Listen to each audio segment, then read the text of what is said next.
কয় টাকার বিনিময়ে আল্লাহকে ভুলে গেলে? 20,000 টাকার বিনিময়ে। একটা দোকানে কয় হাজার টাকা বেতন, এই 30,000 40,000 টাকার বেচা কিনার বিনিময়ে আল্লাহকে ছেড়ে দিলেন।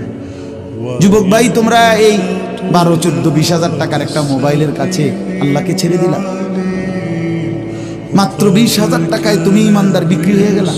ছি ছি, মোমেন তো এত কম দামে বেচা হয় না, এত অল্প দামে তো বেচা হবার কথা না ভাই। মাত্র একটা 15-20,000 টাকা দামের মোবাইলের কাছে তো বিক্রি হয়ে গেল। নিজের ইমান, নিজের ইসলাম, নিজের আখিরাত, আল্লাহর সাথে সম্পর্ক, রাসূলের সাথে সম্পর্ক, ধর্মের সম্পর্ক, কোরআনের সম্পর্ক সব ছেড়ে দিলা, সব ভুলে গেলা। তুমি চেনো না আল্লাহ কি, রাসূল কি, আখিরাত কি।